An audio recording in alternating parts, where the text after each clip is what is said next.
continue with our class Kosher Kitchen, and we start with the Sefer Chofetz Chaim. And today's topic is ultimate result, including prohibition against speaking Halachos, is related information which might ultimately cause ill will if there to be passed on to a certain person or persons.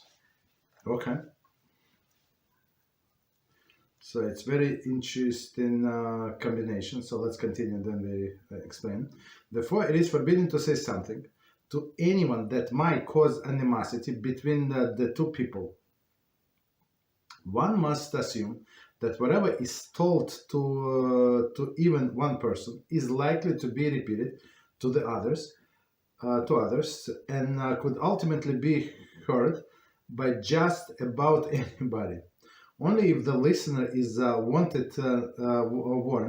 not to tell anyone what he was about to hear, and can be trusted to heed this warning, would be permitted to share such information with him, provided, of course, the information is not of derogatory nature. Otherwise, it would be lashon hara. Okay, so let's do it again from the beginning, and we're going to explain.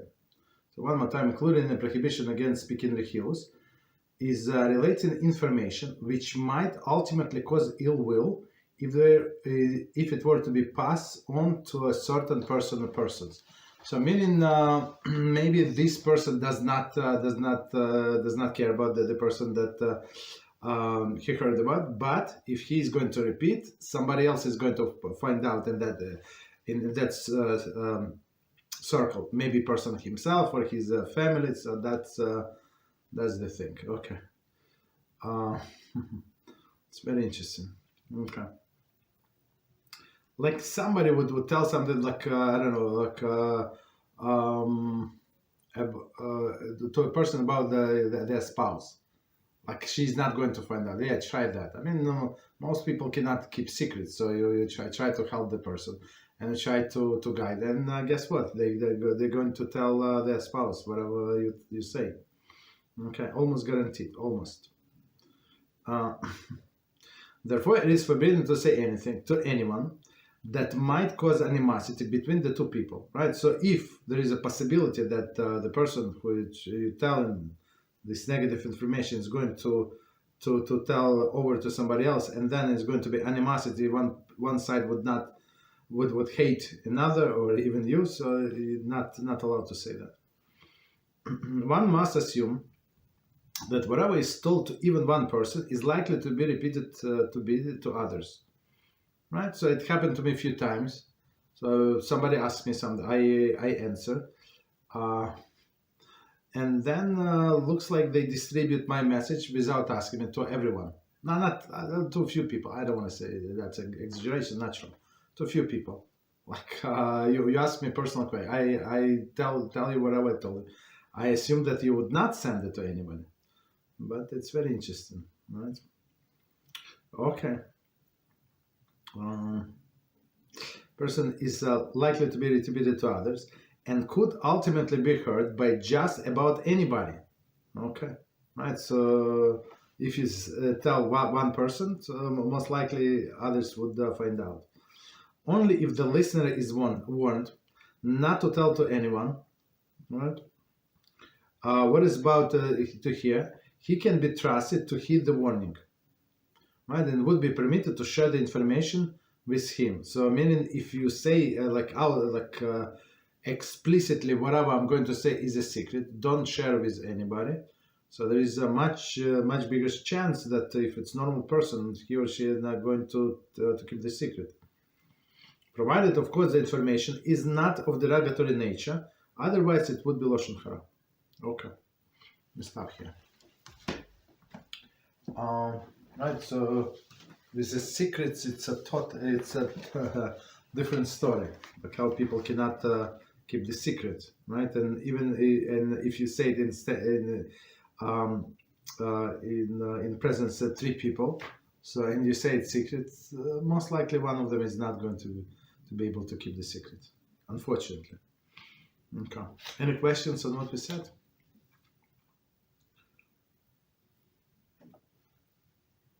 Okay. No questions. So we continue with our topic, big topic. Introduction to book 4, and we go, and the topic is, one second, food prepared by non-Jew. That's the big topic, and we started this introduction is ashkafa, actually. It's not halacha, it's ashkafa. Okay. So let's do, and we do paragraph by paragraph because it's full of very interesting insights. Okay. So next paragraph. This is remarkable phenomenon. Hundreds of thousands of Jews will be missing this important mitzvah. Since the enactment. So last time, just a reminder. Last time we were talking about Rosh Hashanah, right? And our sages say it's worth it for us to cancel the shofar blowing on Rosh Hashanah when Rosh Hashanah coincides with Shabbos, in order for not a single Jew, right, carry by mistake on that Rosh Hashanah shofar. I just want to add, by mistake or actually like knowingly. For example, person was asked to blow the shofar, and guess what? He forgot to bring it before Rosh Hashanah, and now he's embarrassed, and the whole shul is depend on him, and that's the only shofar. So yeah, all right, that's not a good situation to be in. Okay. So continue. This is a remarkable phenomenon. Hundreds of thousands of Jews will be missing this important mitzvah, right? That not blowing shofar on Rosh Hashanah. Since the enactment of this decree is more 2,000 years old, many millions of Jews have done without the mitzvah of shofar when Rosh Hashanah occurs on Shabbos, merely because some unknown person may forget that it is Shabbos and unintentionally violate Shabbos. So, I mean, we already said that, I'm not going to repeat. So basically, it was worth it for our sages to do that. One person, I mean, sure it would be more than one, would carry on Shabbos and violate Shabbos and would lose his eternity. So our sages say we're going to cancel for everybody. Statistically, the chance of Hilul Shabbos is certainly minute and not significant enough to warrant abolish of such important mitzvah. Apparently, statistics are not the primary consideration. That's amazing line. Amazing line. I'm going to read again. Amazing line.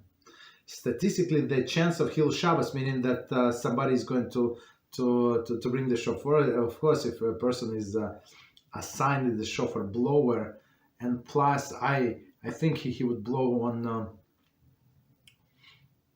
in the months of El on Erev Rosh Hashanah. I don't on in the morning. I don't think we blow in the shofar, but okay. So the days before, right? So, and he's most likely God-fearing person, and he's religious, and he would be most likely certain to bring the shofar to shul before Rosh Hashanah, and he would practice before. He would not need the practice. So as I say that statistically, the Hilul of Shabbos is minute, right? Not significant enough to warrant abolish such an important mitzvah, right? So like anything in this life, right? You can use knife to kill somebody, so that's why, or you can use knife to prepare food. So now, because some people take a knife and kitchen knife and kill somebody, now we're not going to have knife in the kitchen, right? So that's okay. But apparently statistics are not primary consideration. Okay, so it's not about statistics. Okay, so continue. What is it about? There are several lessons to be learned from this. Severity of even unintentional violation of Shabbos. An unintentional violation of Shabbos by carrying the shofar is a serious matter that warrants preventive action. B, accountability that we have for the acts of each and every Jew. Chazal teaches that all Jews are accountable for one another. Even if acts of a Jew are known and unrelated to me, is my concern. Thus, the Jew who may inadvertently carry the shofar on Shabbos is a rightful concern for every Jew. The responsibility of Chazal and their approach in their enactments. Okay. Chazal felt that it was their responsibility to prevent any act of Shabbos violation. In their view, it was worthwhile to deprive all Klal Israel of the mitzvah of shofar, to eliminate even statistically insignificant chance of inadvertent Hil Shabbos. I mean, to make this decision, you must be a very holy person. The way I see it, with very, very holy vision that would see all of the generations to come. I think it was Baskol or something, like to say not to carry shofar on Rosh Hashanah, even though in Torah, it says in Torah, on Rosh Hashanah you have to blow the shofar, right? And it's the first day.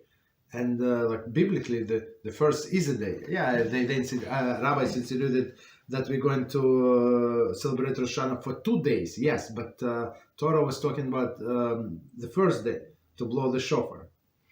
Okay. So let's do this paragraph, and we're going to explain. There are several lessons to be learned from this, meaning from this decree. The severity of even unintentional violation in Shabbos. So people will say, yeah, I did not know, I forgot. So yeah, there's the Shabbos law. All of and they will smile and they will giggle, and just to remind us that that's how sages who knew the true destruction that is going on in upper worlds when a Jew desecrates Shabbos, even unintentionally. Okay.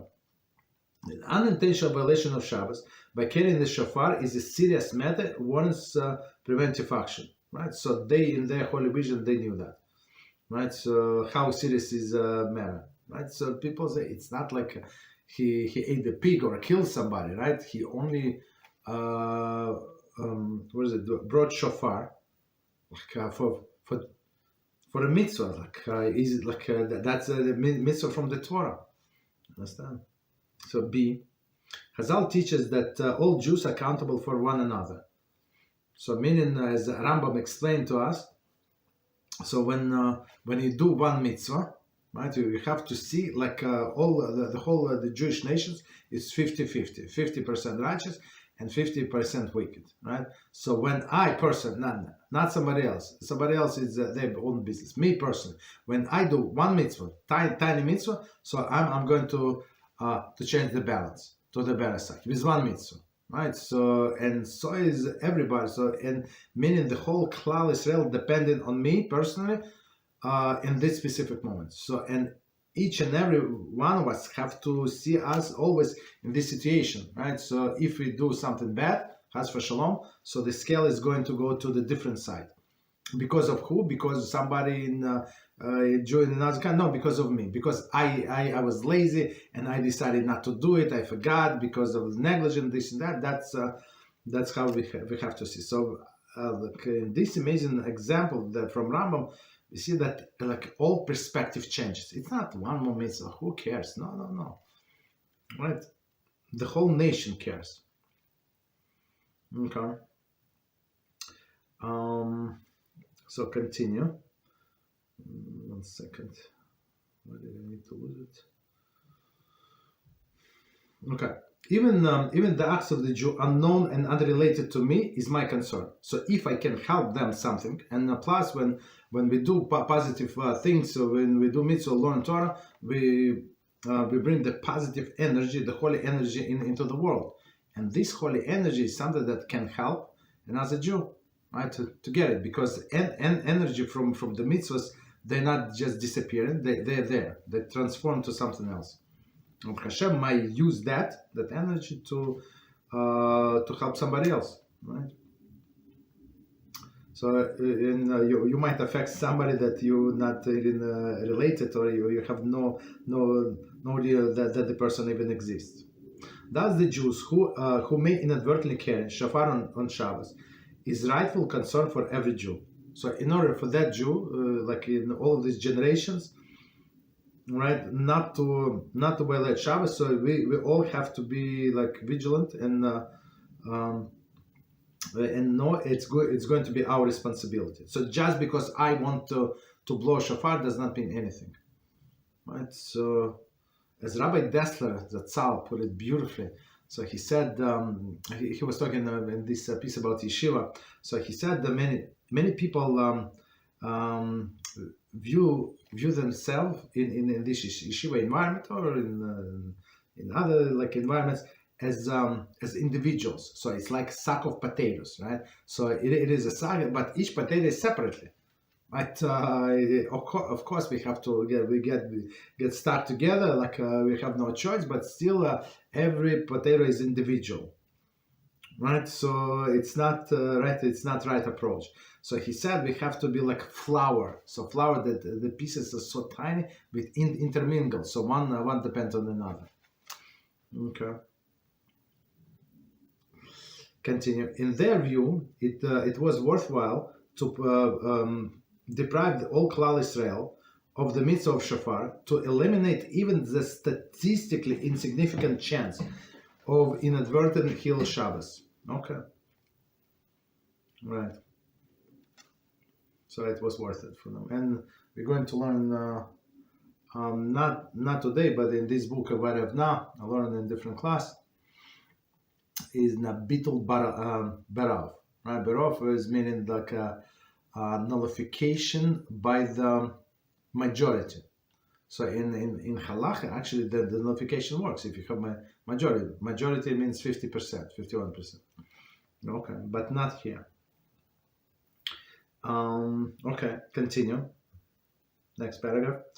This relates in our subject.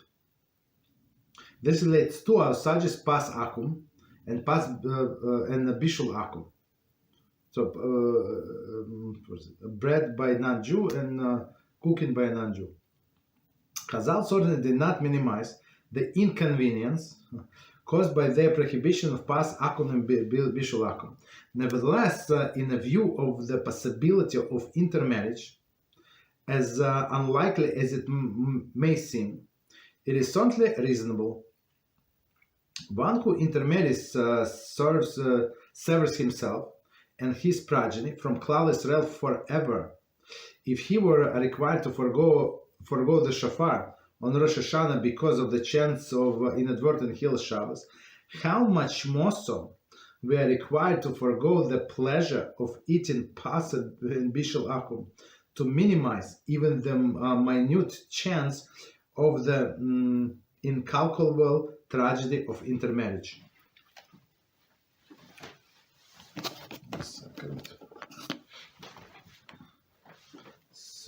So let's do one more time. It's very, very interesting. So again, we don't say just because somebody went to buy a loaf of bread, he's going to intermarry. It's like if you think about it logically, it sounds ridiculous, right? And we had this clip or something like that, and some people left like stupid commentary. Some of them we deleted because it was ridiculous, but some of them like in their own eyes, and it is true. It is true. What is a connection, right? Like people who are very far away from that, and even people who are religious and they just did not know the reasons, right? They know the rules like in general, but they did not know the reasons, right? And they find it funny. Okay. So one more time, we're going to explain. This relates to our subject of pas Akum. Pas is bread, right? Akum and Bishul Akum. Cooking by non-Jew. Chazal certainly did not minimize the inconvenience caused by their prohibition of pas Akum and Bishul Akum. So of course Chazal knew. So especially when we go from place to place, and they expel us, right? And now we go to different town, and we don't have bakery, right? You want to buy food or something, maybe we don't have even cooking utensils, right? So even though or somebody wants to hire this non-Jewish help, so it would be very, very beneficial, right? Easier for us to have this non-Jewish help, but it says, right, since there is a prohibition of there is a possibility of intermarriage because of this, so our sages say no.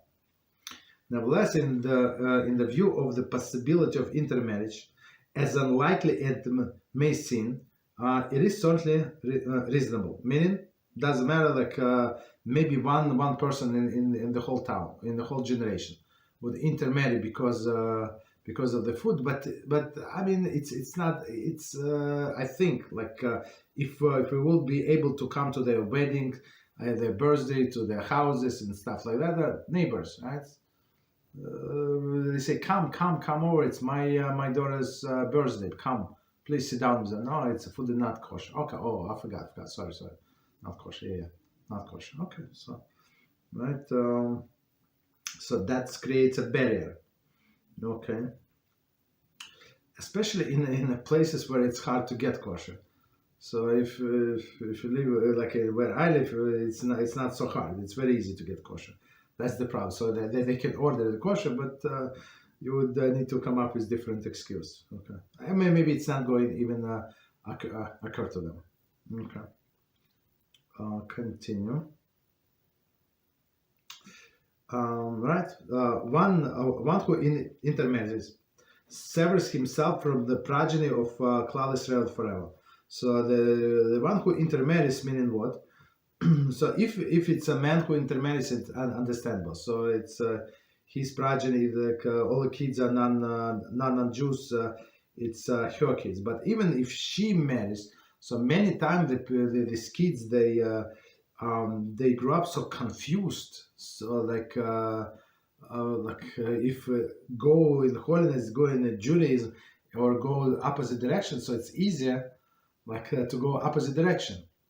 You understand? So most of the people, I mean, of course, there are exceptions. There are some exceptions, but majority do not care. They, even though mother is Jewish, but they care less. Okay, unfortunately. Continue. If we were required to forego the shofar on Rosh Hashanah because of the chance of inadvertent Hil Shabbos, how much more so we are required to forego the pleasure of eating pas and Bishul Akum, right? To minimize the minute chance of incalculable tragedy of intermarriage. So if we ready to forego that one, so but of course with this food, the chances to intermarriage much higher than somebody carrying the shofar and Rosh Hashanah. Okay.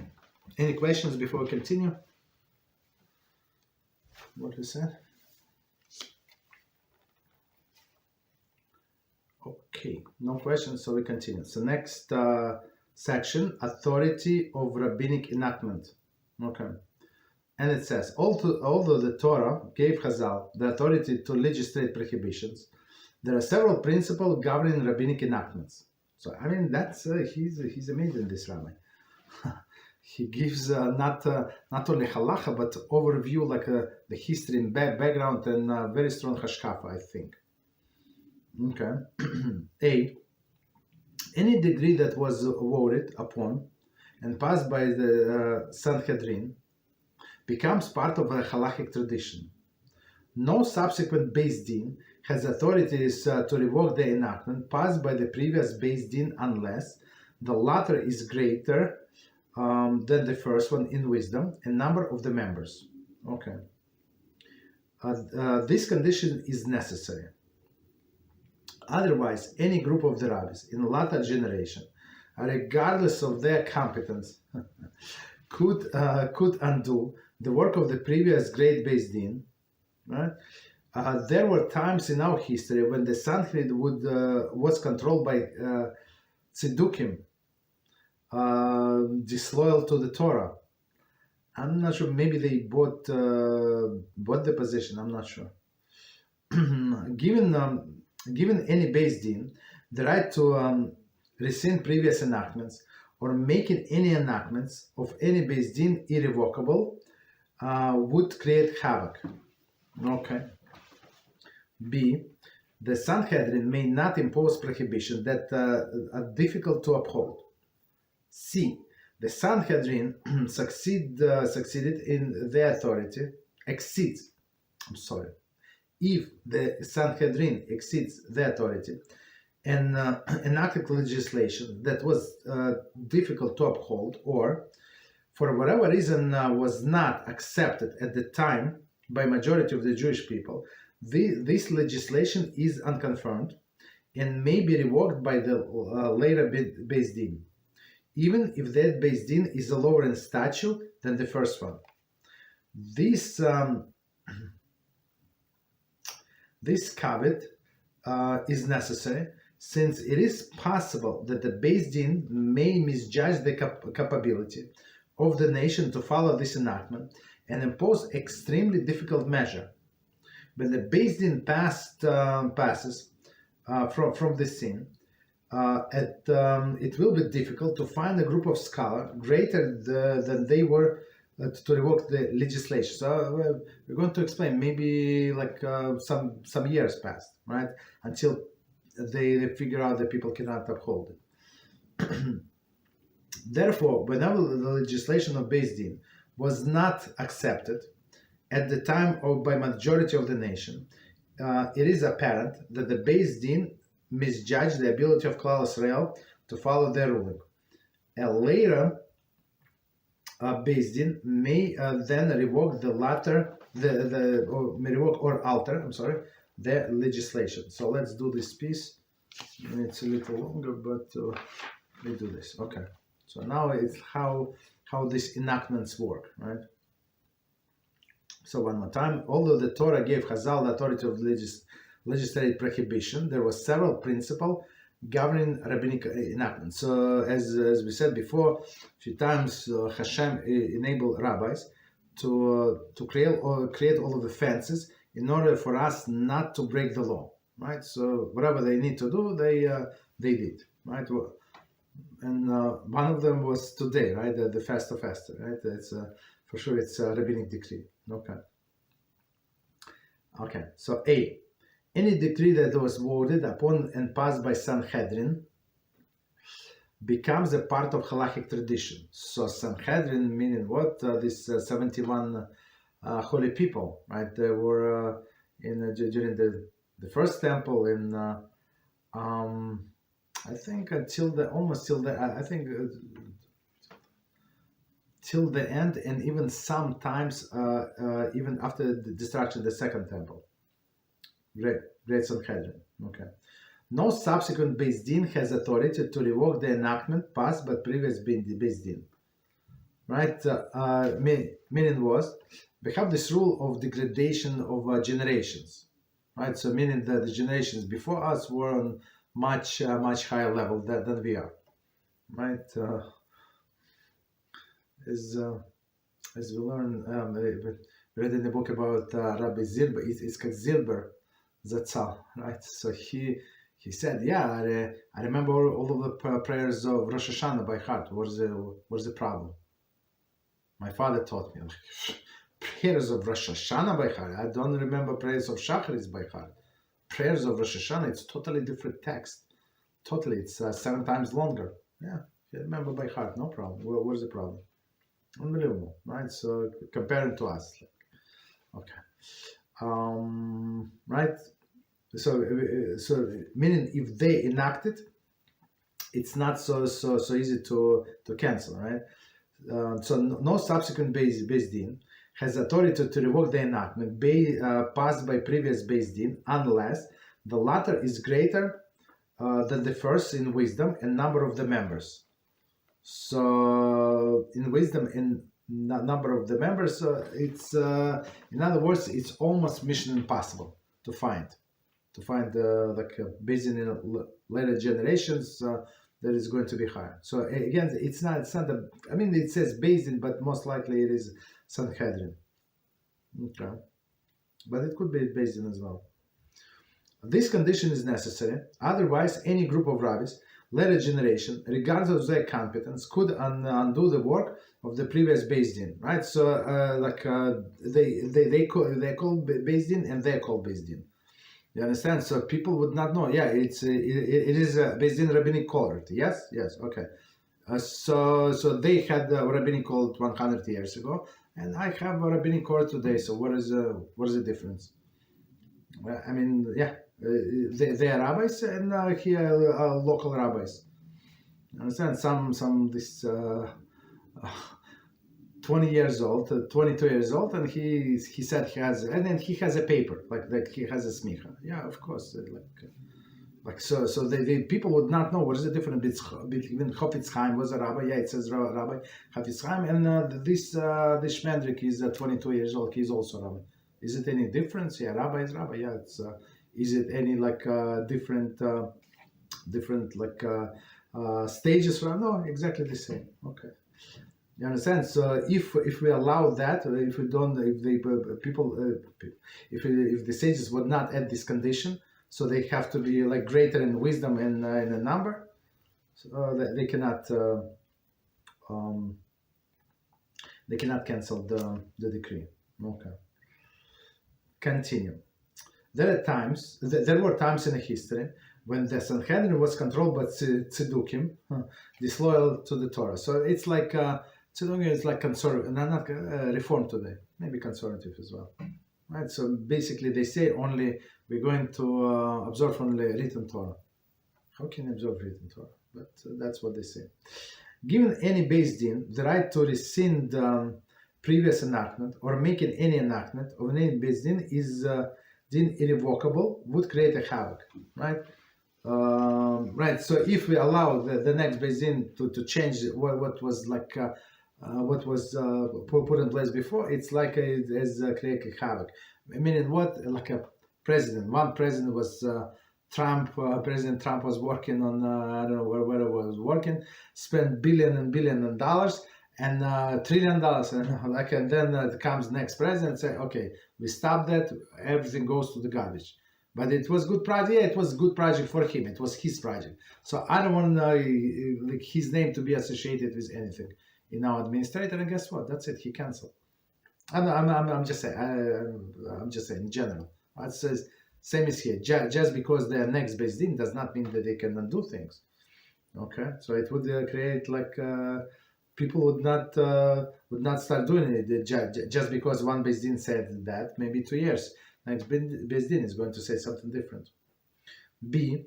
Sanhedrin may not impose prohibition that are difficult to uphold, and it's very interesting. And and it says when person passes from this world, he's going to be judged by the rabbis, by Beis Din of that generation. Right, who lived within this generation, Chofetz Chaim and Rabbi Wasserman, that's how they would not understand what's going on with cell phones, with all of these things, right? But rabbis from this generation, yeah, they would understand because they live in this generation. So if a person would not be able to say, yeah, because of the environment and society, the person would say, yeah, I lived also in this society. What are you talking about? Right? Right, so that's why they know the society, they know people, and they cannot impose prohibition too difficult to uphold. Well, why is that? So maybe people should toughen up a little, right, and step up and start upholding. But HaShem does not want people to be to be more sinful than they are. You understand? So if rabbis say something, we have to jump. If they jump, we ask how high, right? That's a proper procedure. And when we don't observe rabbinic decree, so we we violate not only rabbinic decree, biblical, because HaShem himself is Barak said we have to listen to the rabbis, right? So if they would enact a decree and most of the people, for most of the people, going to be too difficult, meaning that everybody is going to sin in the eyes of HaShem. That's not good. So they are not here in this world to bring the punishment of Jewish nations, Chas v'Shalom. there to protect the Jewish nation from punishment, but this degree, they have to be measured like very, very precisely and thought about. Okay. So next one, C. If Sanhedrin exceeded that authority and enacted legislation that was difficult to uphold, or for whatever reason was not accepted at the time by majority of the Jewish people, so it was too difficult or it was not accepted, the legislation is unconfirmed and may be revoked by later Beis Din. So meaning if most of the people did not follow it, right? So it was not established as a law, technically, basically, right? So it was not, so then the later Beis Din can cancel legislation. It was not a law, it was like a law proposition, something. And the famous example was when Ezra in Nehemiah, when they enter Israel, right, to rebuild the second temple, and they started rebuilding the second temple. One of the enactment was that after relations, right, a man has to go to Mikveh, right, to purify himself. Of course, there are no mikvahs today with a hot water and stuff like that. So people after relations with the wife, he would have to go to the lake or something, like to some, I don't know, that was rivers, in the middle of the night. Like otherwise, they were not allowed to learn Torah. So so the idea was to limit. They engage in the relations with their wives, on one hand. On the other hand, for most of the people it was too much, and then women came and said that they protest like too much because men would refuse to be with them. She said, "No, look, it's winter. You want me to go deep in the river? It's too cold." You understand? So that's and then subsequent Beis Din, they just cancel it. It was never it was too much. And a few like this. Okay. Okay. So in this case, since this legislation did not take root, right? So even if this Beis Din is lower in stature than the first one, so because it did not become official law, they can cancel. Okay. This caveat is necessary since it is possible that Beis Din needs to be judged the capacity of the nation to follow its enactment and impose an extremely difficult measure. So this Beis Din is on a higher level. All of them tzaddikim, all of the prophets, or some of them are prophets, right? So now they think that everybody can be on their level. And what is there like today, this morning? A prayer was so I told you it's around 15-20 minutes extra, right? But it was actually much more longer than that. So the full for me the full prayer was almost like a Shabbos, like two hours. The prayer was 2 hours, right? It's very long. You understand? So if a person not okay, it's okay. It's not a little abnormal, but to say that everybody a person who is who never prays more than Shema Israel, that he can pray the whole Shacharis on the fast day. So I don't think so, right? I force him. It's not going to work very well. At least maybe he would be embarrassed, but next time he's not going to come.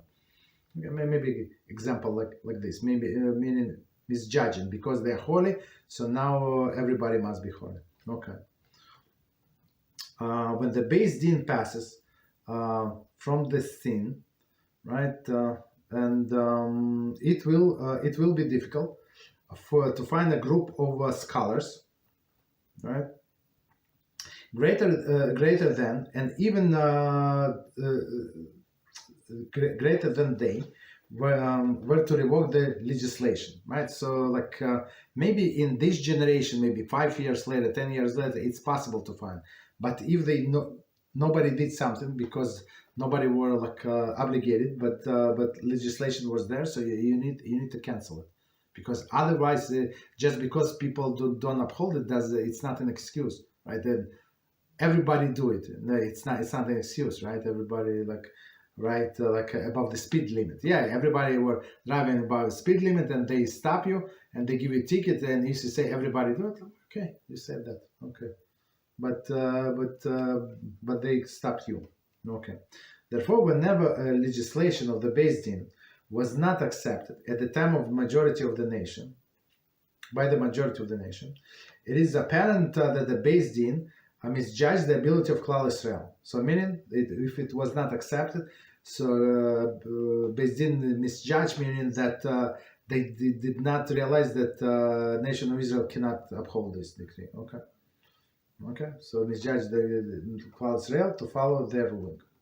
So it's not like people do not want. Everybody wants to be holy. Everyone to most of the people want to serve HaShem, right? But if you press them too much, they're not going to do it. So it's very, very, very, very interesting, right?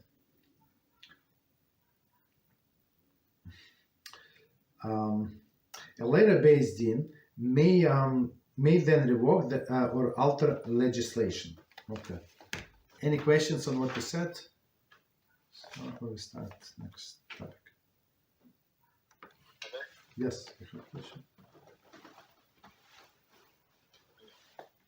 The first question in the word session, Mhm. Thank you very much for the Shiur question.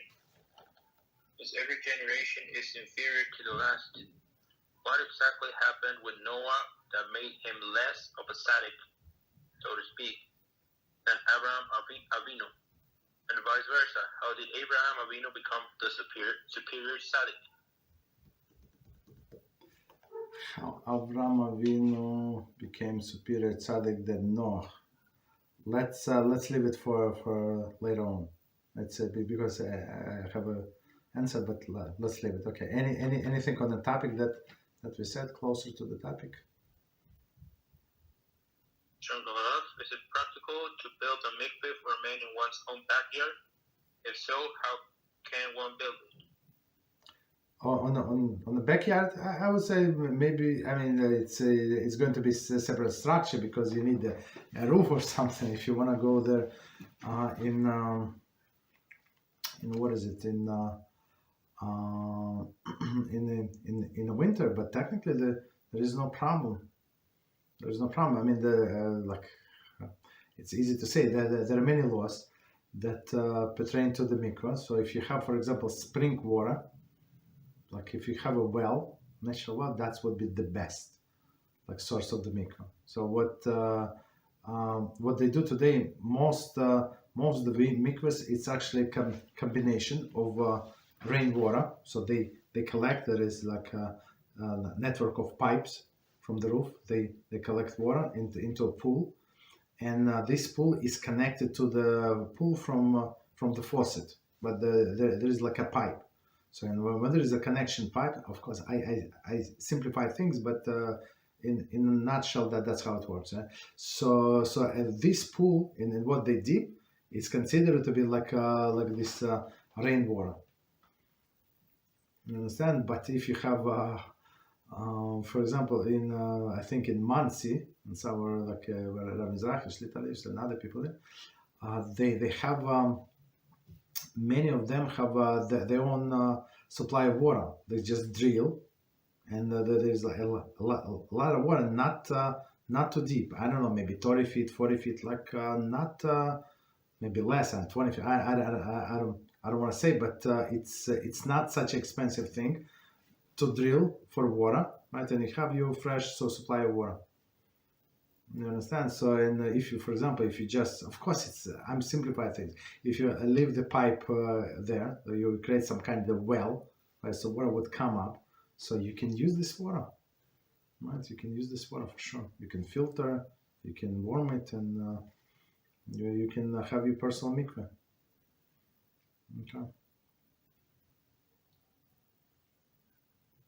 What else? Any other questions? So we continue. Okay, no problem. So continue. We do a little more, then we go to Noach. Okay, so let's do one more paragraph.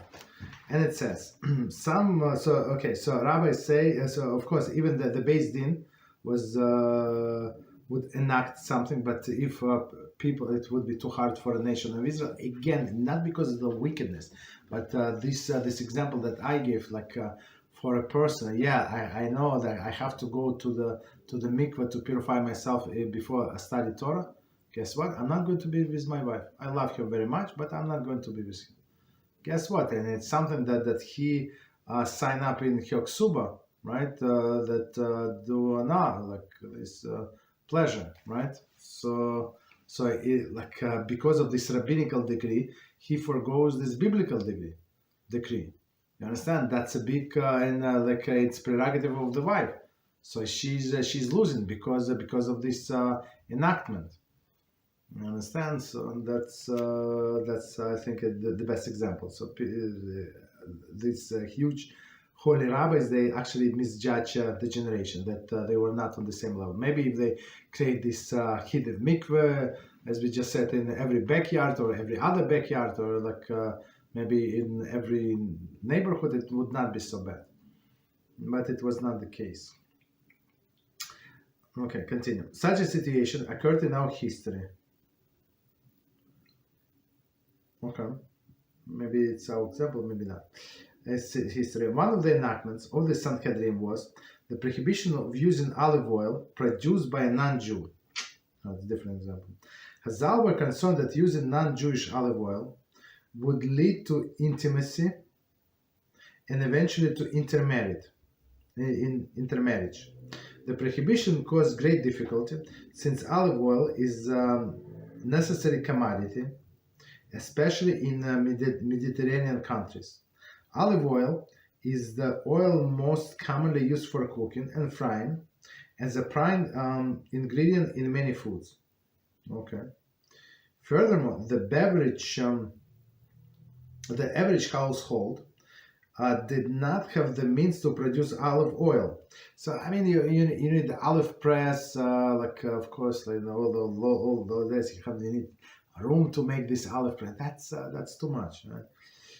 The prohibition of non-Jewish olive oil created almost impossible situation for the Jews who lived in a village without the Jewish oil manufacturer. As a result, most Klal Israel did not follow this ordinance. It's from Talmud Avodah Zarah 36a. Okay. Today, one may buy the olive oil, providing that it's under the proper supervision to ensure that no non-kosher ingredients are added. One may not choose to be strict and refrain from using kosher olive oil produced by non-Jews, because by doing so, one casts doubt on the authority of the competence and the competence of later Beis Din. Okay, so that's a very, very interesting idea. So let's read again, and we're going to explain. Okay, so example that he gives, such a situation occurred in Jewish history. One of the enactments of Sanhedrin was prohibition using olive oil produced by non-Jews. So you need the oil press. It's like too much, right? It's a long process, right? Very strenuous. So you can give it to non-Jew. I mean, usually they don't mix anything in there. Okay. Chazal were concerned that using non-Jewish oil would lead to intimacy and eventually to intermarriage. Okay, so I'm not sure how is it, but same as other foods. They would come they would bring olives because they ripen in seasons, this part of the tree, that part of the tree. So many times you would be back and forth going to this non-Jewish neighbor. Right. So, and sometimes you would wait until he presses or he's not ready, and you wait and you meet the family. So that's, I mean, we can imagine what would happen. The prohibition created great difficulty since olive oil was necessary commodity especially in Mediterranean countries. So they use olive oil everywhere, right? Till this day, right? And not only for food, there's like lotions or something. So many people would walk barefoot, right? They didn't have sunscreens or something, right? So they would use olive oil. Okay. So olive oil is the oil most commonly used for cooking and frying, and prime ingredients many foods, and all of the salads and pickling things, many, a lot. Furthermore, the average of the household did not have the means to produce olive oil. So as we said, like you need a room, you have all of this equipment, costs money, too much. Okay, olive must be ground in an olive press to produce oil. So here they say ground. Ground meaning it's a second stage. So the first stage, pure virgin oil. It's when they just press. So whatever comes out, that's why it's I think the most expensive one. So others like when they start like a grind, that's much more cheaper. Not much more, but I think it's maybe 25% cheaper, maybe 30, but for sure cheaper. Okay. Olive ground, okay. So I mean, it's a lot of work. The prohibition for a non-Jewish oil creates most impossible situation. Created out for a Jews who lived in a village without Jewish manufacturers. So I mean, people were busy with their fields, with their orchards. So now, like if they're busy and now they would need to press the oil instead of go and buy from a non-Jew, that was too much of a burden. Okay, and we understand that. As a result, most of Klal Israel did not follow this ordinance. Okay, the ordinance was, they were informed, but they did not follow. Too much. Okay. So I guess before pronouncing such a degree, you have to do today they would do market research, then they would do a pilot program, right? And even if you do market research, a pilot program, still it can the whole project can fail. Okay, so let's see. Eventually the latter Beis Din rescinded the prohibition entirely. Meaning what? Meaning because it never became a law. Like people, it never was accepted as a law by majority of the people. Today one may buy the olive oil provided that under the proper supervision to ensure that no non-kosher ingredients are added. So today, I mean, I think most of the olive oil produced by non-Jews, you can buy, there is no problem. And they say actually if it's a pure virgin oil, so you don't need a kashrut stamp, because that's all they do. They just press it. But we don't buy things without kosher stamp, but technically there is no problem. One may not choose to be strict and refrain from using a kosher olive oil produced by non-Jews, because by doing so, one casts doubt on the authority of the competence of the later Beis Din, right? So a person said, no, I'm not going to use this olive oil from a non-Jews, because why? Because maybe that prohibition is still working from original Beis Din, meaning that he cast a doubt on a later Beis Din who abolished this law. So that's of course not a good situation to be in. Continue. Example of the ordinance that was altered in a prohibition of pas akum. Okay. Bread is a staple one. Bread is a staple of one's diet, and limiting the availability is severe in position. Furthermore, so especially in olden days, in poor countries, so in the Middle East, what exactly they ate? Not Middle East, Mediterranean, right? They would eat bread, right, and dip it in oil, maybe fruits, maybe yes, maybe no. That's it. That was like a salt. That's what the main meal. Furthermore, not every household owned a baking oven, and not every housewife was able to bake bread. Often people needed an outside source of bread. As a result of these difficulties, the prohibition of pas akum was not widely accepted, In this case, Chazal did not rescind the prohibition entirely, but accepted certain modification, as will be explained in chapter 10. Beezrat HaShem. So let's do this piece again, and we stop.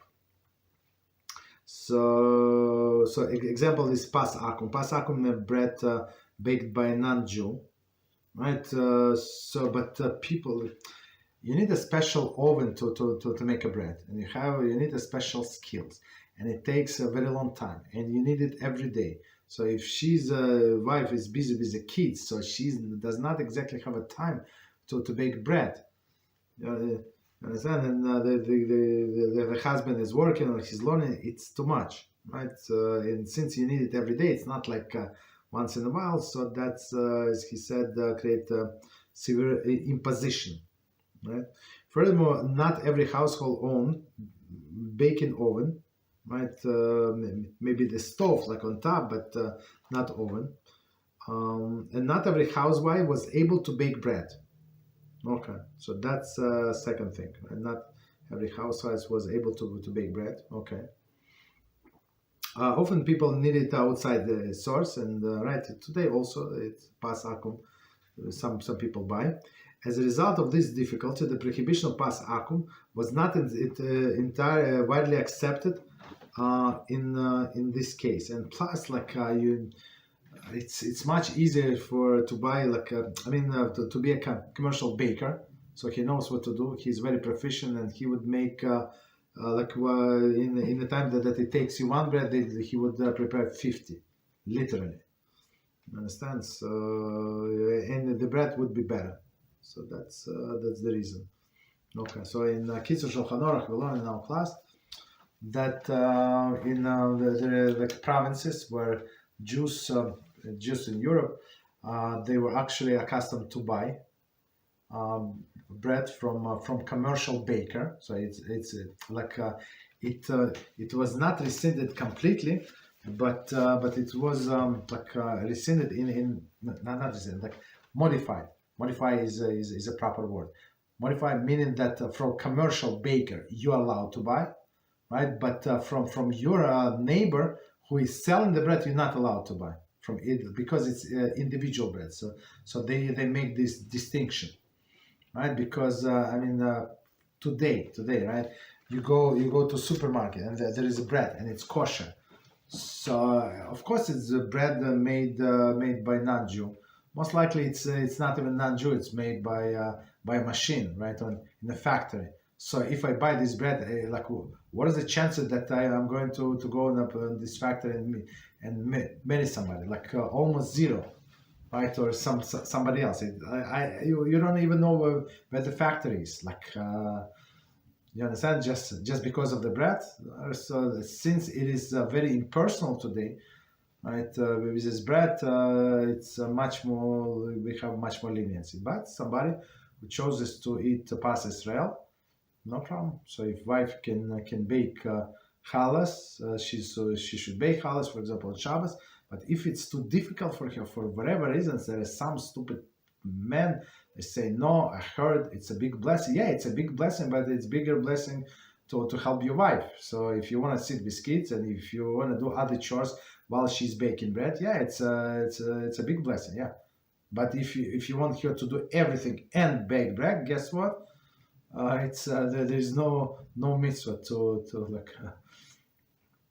overburden your wife. That's also must be taken into consideration. Okay, so let's do the questions. And we have a continuation of the story today. Yeah, go ahead.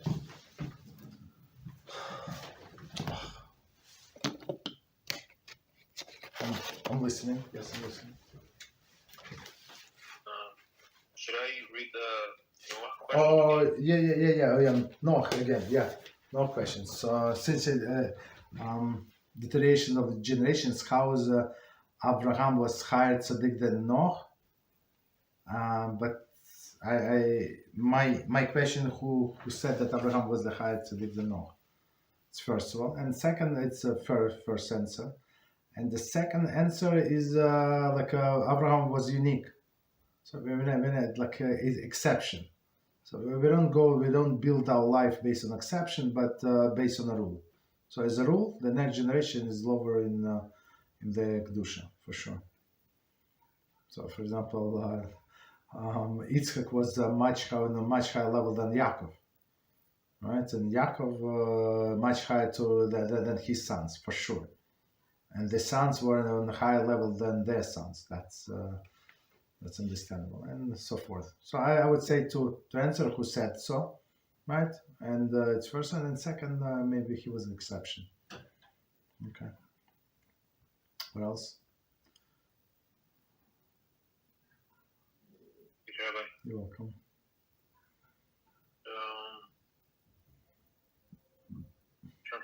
Since one may not choose to be strict regarding olive oil, is one allowed to be strict regarding mikveh after relation if they build their own mikveh in backyard?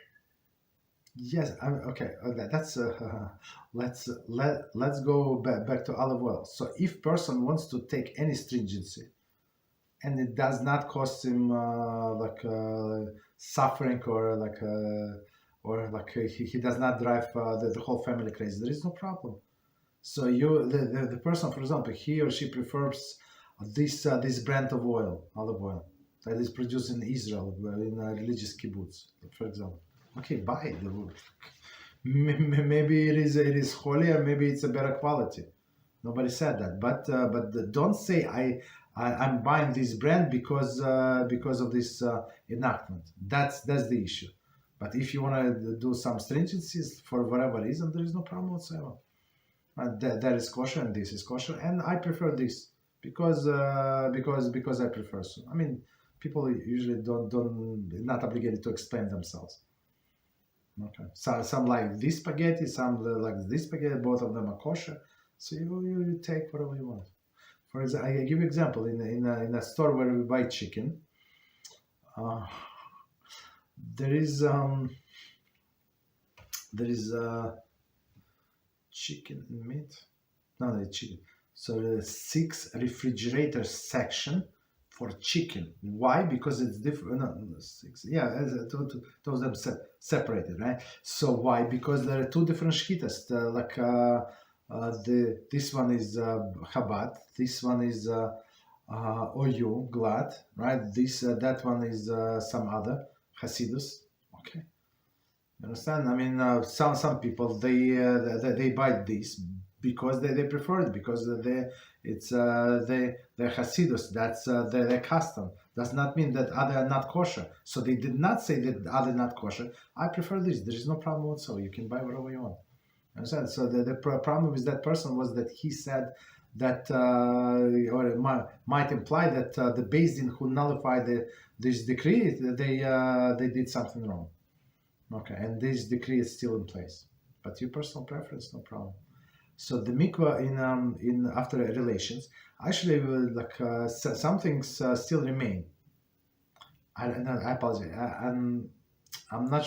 I don't think it was enacted from that time. But one of the things when we must wash our hands, right? We said after we touch our shoes. We just recently said after we kill a lice, and after marital relations. So for sure you have to, of course, wash and wash the hands because the hands became impure. But if somebody wants to go to mikveh, that's actually why some Hasidim accepted upon themselves, or many of them, right, accepted to go to mikveh every morning. Period. Right? They have relation. They not just go to the mikveh. So that's a holy custom. If you want to do that, no problem. Okay. Thank you, Rabbi. You're welcome. So, for the love, since it's a direct scriptural mitzvah to listen to the Rabbanim, if one of these Abikorus leads some genuine Amharites, I mean someone who wasn't trying to rebel against HaShem or ignore his obligation, off the derech, are there any leniencies that would protect him from Gehinnom? Could you, I didn't get the question. So it was a wicked rabbi, and somebody listened to this wicked rabbi. Is it the question? Yeah, one of the chorus kind of leads one of these Amorites go against Hashem and go up the dirt. So I'm going to just... is he going to be responsible? I mean, it says, are there any leniencies that would protect him from Gehinnom? I mean, on like yes and no. That's a very good question. So let me just rephrase the question a little. So if somebody listened to Epicurus, right, and Epicurus said, for example, as this clown say, that you're not obligated to do the mitzvah because why? Because Rebbe said Teshuvah, the whole Teshuvah is finished. It's in Rebbe's speech. I think that they may misinterpret, but that's what they say. Rebbe said that if Teshuvah is finished, Mashiach is here. Right? Maybe him, maybe not. I don't know. So like the Mashiach is here, and we have to work only on Chesed. That's it. Teshuvah is done. So that's why they full of Chesed and zero of Teshuvah. Unfortunately, that's and a person heard it many times.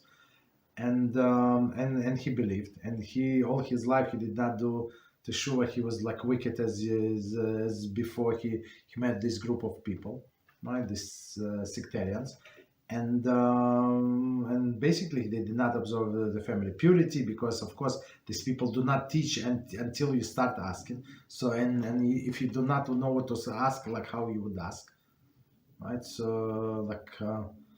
For me, like I understand, like the person does not know from where he would know, from nowhere. So I volunteer the information. They want to listen, they listen. They don't want to listen, that's their own business. But at least I'm not going to wait until a person asks me. Like in order to ask, you have to understand. Some people are shy to ask the question. In my mind, it's totally opposite. If you ask the question, it means that you understand that the issue. You understand? You have a global picture. You have a global picture, and these things you do not understand because the teacher was not clear, or because it's totally different side. Like you look at the issue from totally different angles. So for me, when person asks question, that's sign of intelligence. You understand? But when person does not know, ask question, like it's above their head. Like you're talking, like a different language, the moon language. Not or some like fish language. I don't know. I don't understand fish language. For sure there is language, but I do not understand. So you understand?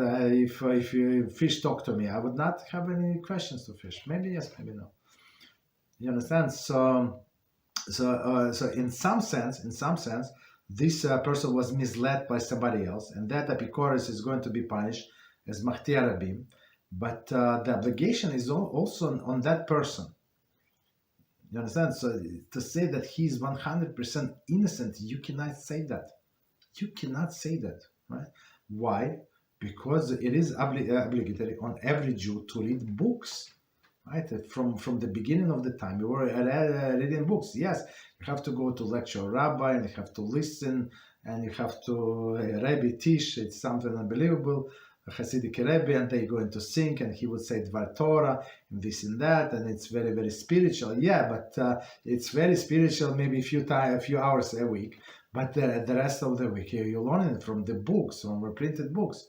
So and you read commentaries. So like if that person just read whatever we read, it's like halachic book, and it's so much like musar there, like straightforward. This person, this rabbi, is very straightforward, like very kosher person. Whatever he said, that's absolutely not kosher. I mean, kosher is the food kosher, but also hashkafa, very kosher, very like diligent in his explanation. So when you read from books, all of the art scroll, all of the other like kosher publishing, so you would see these clowns, they lied. If you read Rashi, like weekly parasha with Rashi, like the book of Dvarim, you see they lie in every word, and they but because the person was lazy, and they decided not to, just because somebody tells me not to learn, and at the same time you go to the person's house and you see the whole library. You go to the Jewish bookstore, right? You have books from from the bottom to top, and they say, 1 second, what are you looking for? So why the books is no, books are downstairs, like huge basement full of books. Are you serious? Or we have upstairs section full of Jewish books. So that's he had to buy the books. You understand, and read. So to say that person was absolutely innocent, you cannot say that. Of course, he would not be as guilty as he would do it on his own, like he rebelled on purpose. But you cannot say like I was not able to read and stuff like that, right? So and that's I had this conversation with other people, like even strong rebuke, because I understood they would not listen otherwise. Intelligent people, some like computer programmer, top, I don't know, in accountants and stuff like that, like top brain, top Jewish brain, right? Went to a different country in the middle age. It's not easy to learn a different language, and they learn the language, and they became very successful in their field, have a lot of money. I mean, I don't count money, they have money. They have a job, this and that, very, very comfortable with everything, with the stock market, debt market, this market. But Judaism, they're a little deficient, like crazy, like Balmum, right? Something very deficient. You understand? So I told me it's not. It's your stupidity is not going to fly. Why? Because HaShem sees you that you're an intelligent person, and you can swallow books, and you can pass this exam like. Networking, this exam, that takes 7 hours, just the exam itself. You understand? The preparation like 2 years or something. Like you're going to say, I did not know that HaShem said observe the Shabbos. Like I told you 7 times only. Why did I send you the sources? Why didn't you check? Right? So it's not going to fly. So to say that he's absolutely innocent now. Okay. So we read books, and if you read kosher books, it's what we say, not what they say. Okay. What else? Thank you, Rabbi. You're welcome. Next question. Regarding washing hands after relations. Is this like washing after cutting nails, that we have to wash immediately? Or is it only needed before learning Torah? No, is there a immediately. In this case, immediately, yes. Go ahead, sorry. Is there a difference in obligation between husband and wife? I don't think so. It's a very good question. I'm not 100% sure, but I would say there is no difference. Both of them must wash their hands.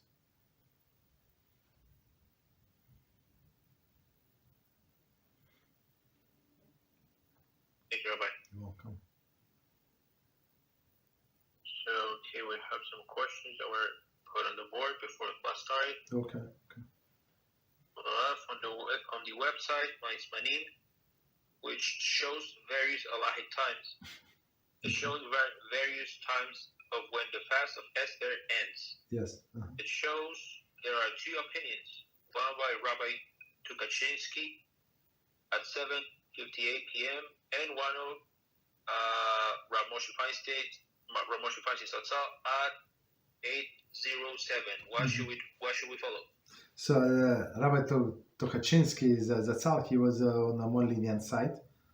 So if you have two times, usually it's proper.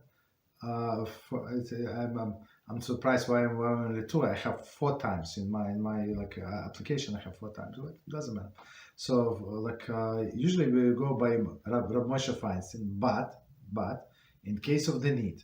So if somebody have a severe headache, and like a person nauseous, like the head is spinning, does not feel well, and these few minutes, what was it, 7 minutes, 10 minutes, 15 minutes makes the whole difference for that person. So he or she is allowed to go by lenient opinion.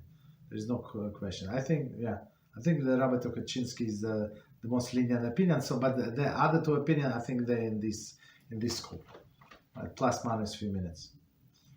Okay. So again, in case of the need, you can go by the most lenient opinion. If you can hold a few more minutes, yeah, no problem.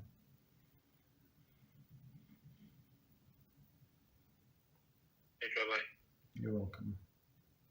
Next question goes off. If a fruit tree is growing in a neighbor's yard, Mm-hmm. but there is a large overhang into your yard, why would you be allowed to take? Sorry, would you be allowed to take from that tree, or is it stealing?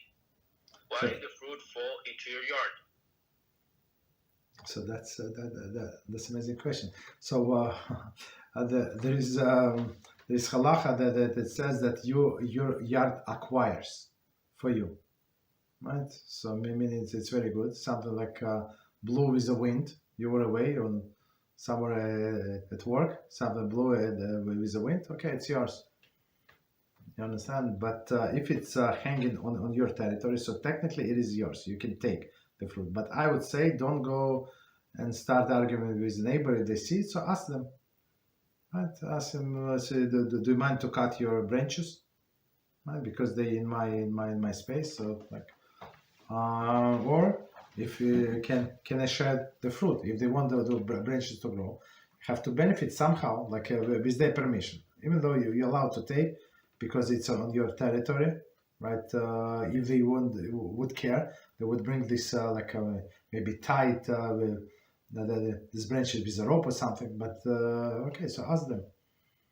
Right? But if you fell on the ground, for sure they renounce the ownership, so you can take the fruit. Okay.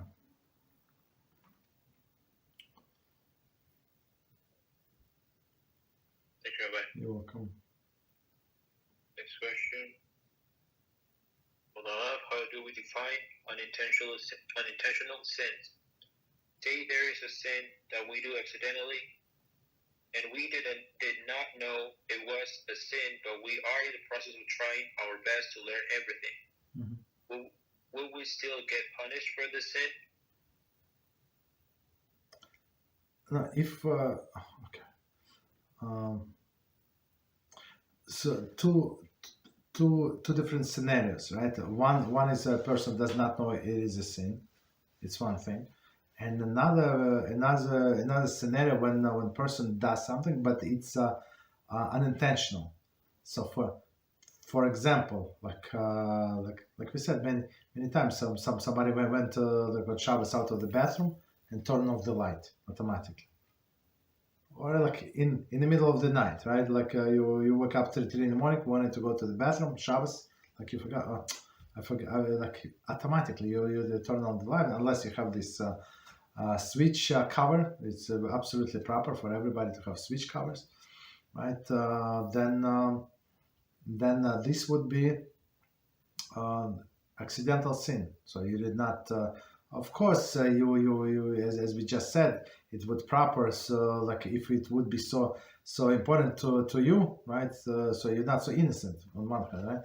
You would cover the switch or something like that. But did you do it on purpose? Absolutely not.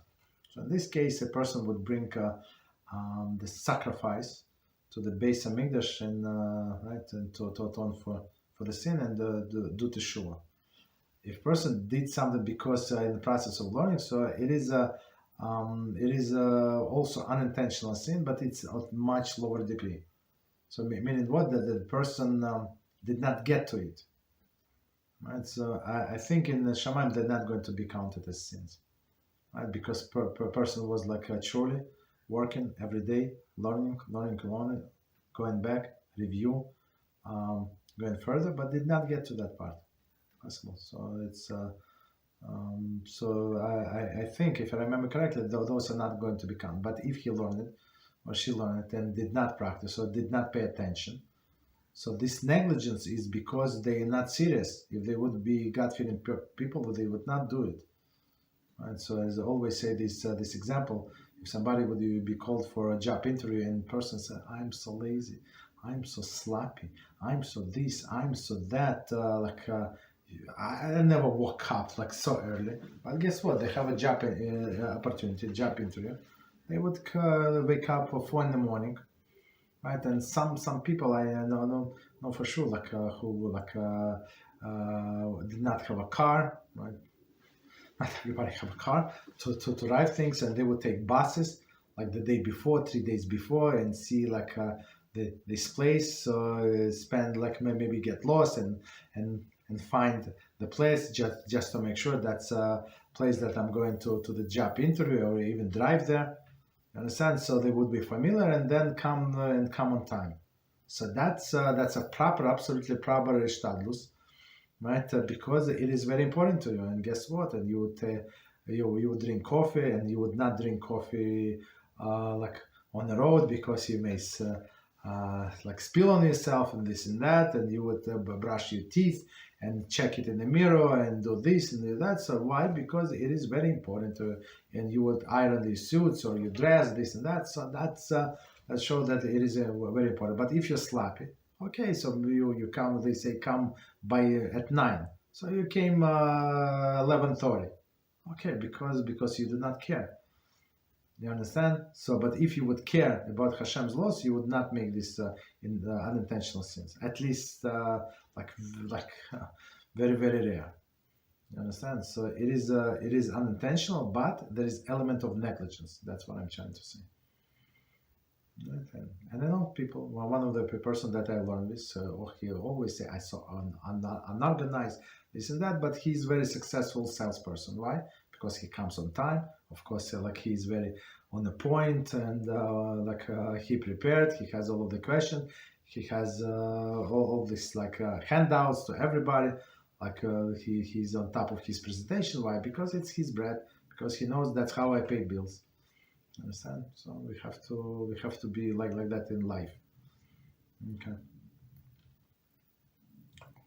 Okay. What else? Welcome. If a Sephardi goes to an Ashkenazis for Shabbat, and the head of the house makes a blessing over the bread for the meal, but the bread would not halachically be considered bread for Sephardim, would they be saying amen in vain also? Could they recite Birkas Hamazon? Oh, 1 second. I'm not sure why it happened. 1 second. I apologize.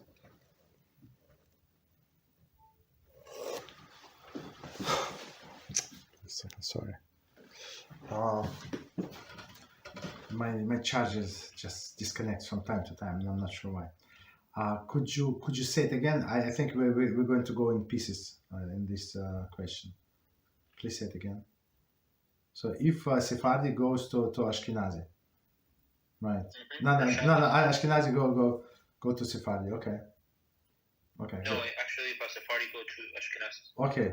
But they were still. No. Sephardi go to Ashkenazi. No. Opposite. Ashkenazi go to Sephardi. Yeah. Okay. So a Sephardi, the head of the household, make a blessing on the bread. Okay. Then what? No, it was the opposite. Okay. Go ahead. I apologize. Go ahead. The Sephardi. Sorry, I lost the question. So if a Sephardi goes to an Ashkenazis for Shabbos, so an Ashkenazi's house for Shabbos, and the head of the house makes a blessing over the bread for the meal, but the bread would not halachically be considered bread for Sephardi. Would they be saying amen in vain? No, there is no problem with this person says a blessing, whatever he says, for him it is true. So I say amen, because for him it is true. There is no problem. So let me just explain to everybody what is meant. So most likely, so I'm guessing most likely person means that Ashkenazi would do sometimes like sweet challah with the sugar, with the honey, sometimes with the raisins, with the cranberry, with blueberry, dry cranberry, and it's very, very delicious.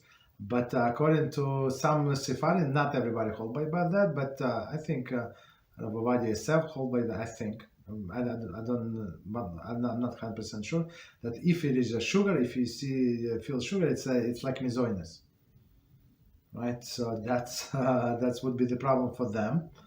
But whatever the Ashkenazi head of the family that has said the blessing, they did not violate anything, right? So they say correct blessing according to his custom. There is no problem. The problem would be for this Sephardi, and I'm going to explain what is. On Shabbos we have a separate mitzvah, lechem mishnah, right?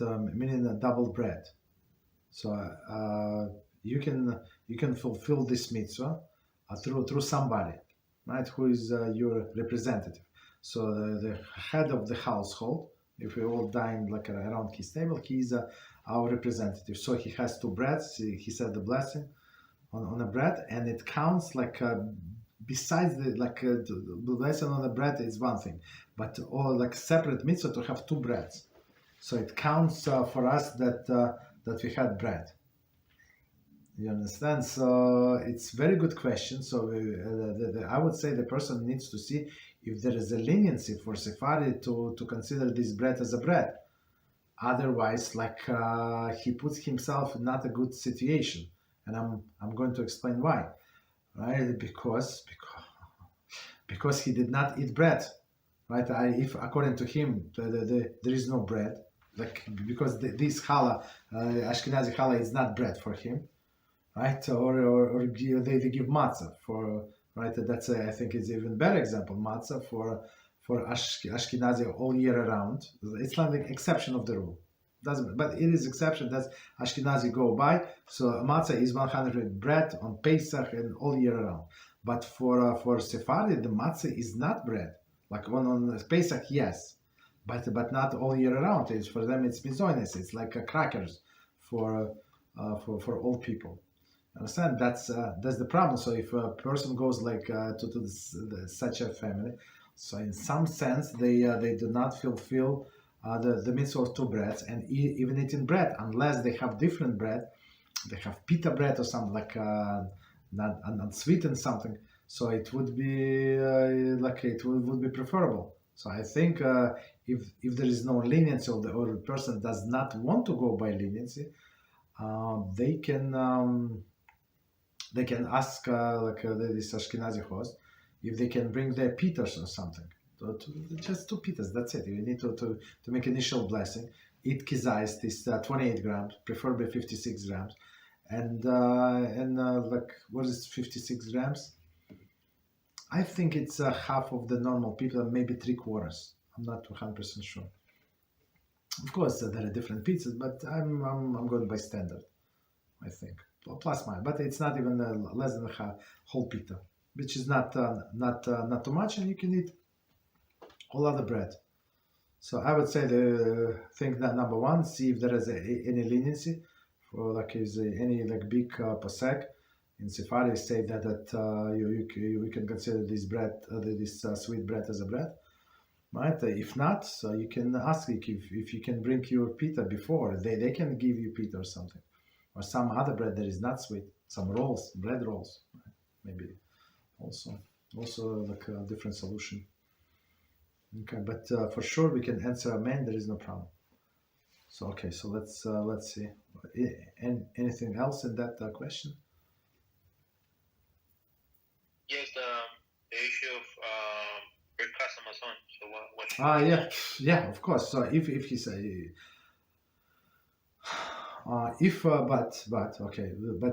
let's say that's what we say is scenario one did not work. It's after the fact. Okay, you are there, you're Sephardi, and let's say somehow you're sure. Let's say so there is no lenient opinion. Let's say I don't think so, but let's say you're sure, right? So in this case, if you eat this bread, the Ashkenaz bread, so you say Barim name is quietly and don't advertise, right? So you consider it's like a cake. So it says if you eat enough cake, right, and plus the meal, right, right, so it's going to be like a bread, 100%. Even if you eat biscuits or you eat a sponge cake, right? You eat sponge cake, you eat enough. So what is enough? It's 4 hockey baits. It's like 8 eggs. So it's what was it? 8 eggs. Each egg. So it's 6. No. It's too much. No. It's 3 eggs. 1 egg is 56 grams, right? Approximately. So it's like 200 grams or something, plus or minus, right? If you have so much, so it's going to consider to be meal. So and this Ashkenazi bread is going to be considered bread for you as well. There is no problem. So just make sure that you eat this amount, even a little lesser amount. There is a opinion that's 3 eggs, right? 3 times, meaning 6 ounces. So if somebody is easier to answer, it's 6 ounces. So it's 6 ounces or 8 ounces of bread, right? But there is still opinion. So even if you eat less than that, not 6 ounces, right, or less, right? Even if you eat less, but you have the whole meal and you like full, there is no problem. You still say Birchas Hamazon. So not everybody eat a lot of bread. Some people eat maybe one kizayis, maybe 2 kizayis, 2 ounces, and that's it, right? And the rest of different meat and soup and vegetables and all other beautiful things. You understand? So there is no problem Birchas Hamazon, but I would say that in the beginning, this person, so scenario number 3, so if he understood what's going on before that, he can always go and wash hands and say the blessing of hamotzi, and because of the amount of the bread that he's going to eat is going to be hamotzi for him, same as he would make hamotzi on the crackers, right, or on a sponge cake, because of the amount, and it's going to be staple of the meal. Okay. So we gave maybe 3 or 4 different scenarios. Okay. Thank you, Rabbi. You're welcome. So,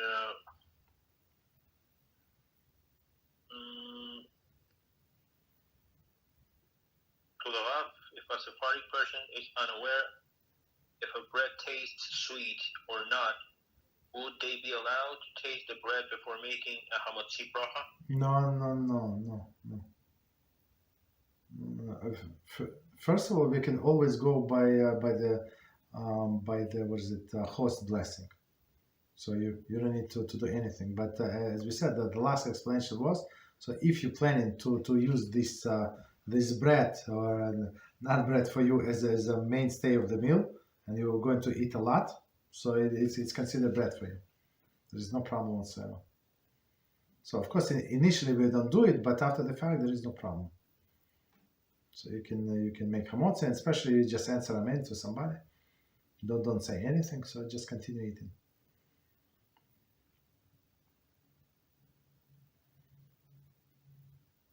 Okay. You're welcome.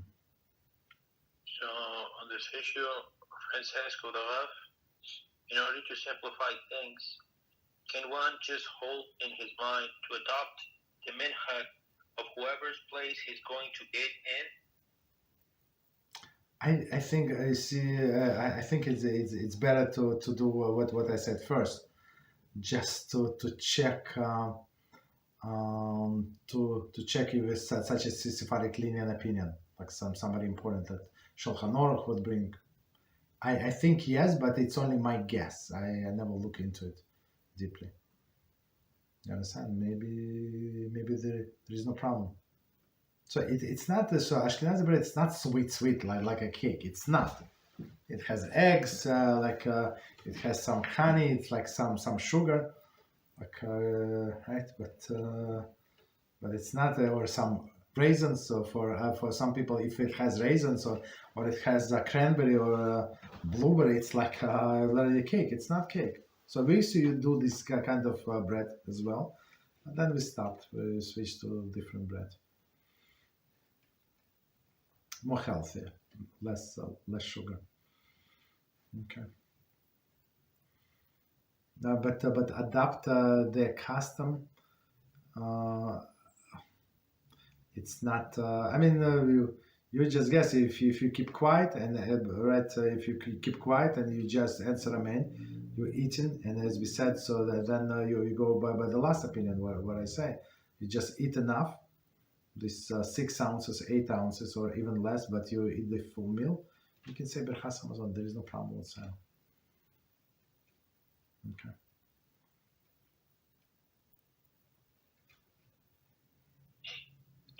You're welcome. So,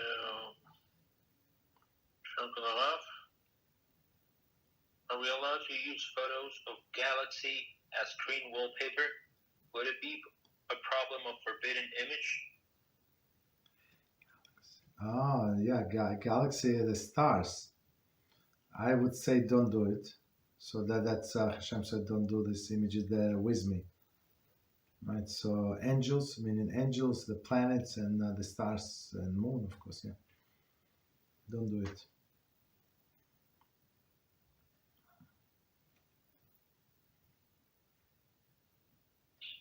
Thank you, Rabbi. You're welcome. Next question. For the Rav, does one recite Hamotzi over Spanakopita? It's familiar word, but I don't know what is it. Can you please explain to me what is it? I believe it's like pie. I guess it is. Oh, pie. It's like a spinach pie, something like that. Oh, like okay, pastry yeah. on top. I could be wrong though. Okay, so that's actually that's classic definition pas haba b'kisnin. So there is when Shulchan Aruch describes mizoinus, so he gives 3 opinions. So we cannot decide which opinion right. So we adopt all 3 of them, and one of them is a bread with a filling, like inside there is something. So as you say, pie, right, or some some other things that were baked, but inside is it could be meat, could be fish, could be cheese, could be vegetable, or the all different fillings. So it's initially it is mizoinus, even though that it's not sweet, it doesn't matter. Right? Initially it's mizoinus, but then depends how much you eat. If you eat these 6 ounces, but like with a pie, I mean, if it's a lot of bread, like a lot of dough in a pie, yeah, you simply can eat more than 6 ounces. But right? Okay. But usually if it's one slice, we say barei mizoinus. We will say like, or 2 slices, thin slices, and plus we have something else, it's mizoinus. But if you eat a lot, or that's all you have, for sure you say, then you go wash your hands. If again, you have to see how much there is a dough in there. Okay.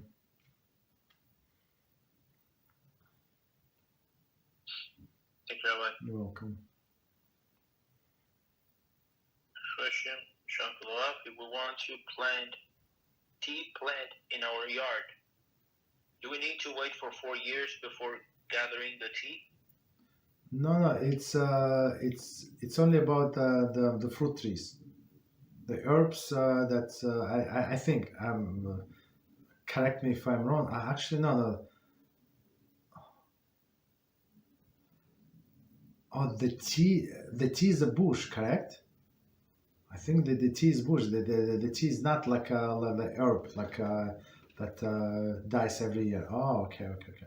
That's very. I don't think that leaves are the fruits. I think you can use like that. I mean, fruits like in like when we mean fruits, it's like apple of fruits, like pomegranates are fruits, but trees leaves are not fruits. But even though you make tea, so I remember when I was one place for some years, and we didn't have food. Right, we didn't have food, and what we did, I tell you, we were like in the winter, we make tea. How we make tea? You go out, and there is a cherry tree, right? From cherry tree. I mean, somebody told me they would not like in the winter. So you cut the branch. Not that only in the winter, like all year around. There were no cherries. Like cherry is only seasonal, right? So you break the branches, you wash them, put them in a teapot, right? And you boil them, make a tea, and then it's going to be like a taste of the tea. So, but is it fruit? These branches? Absolutely not. You understand? So that's what we were drinking. Okay.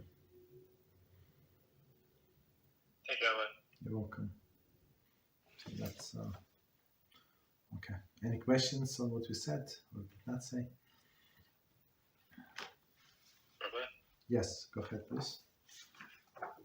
Question the verse says, quote Allah, I believe I heard of a situation where land could be permanently annexed from one family to either the Kohanim or Levim.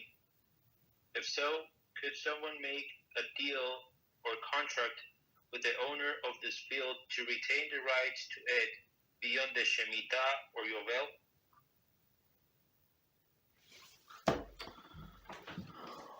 Could you please read it again?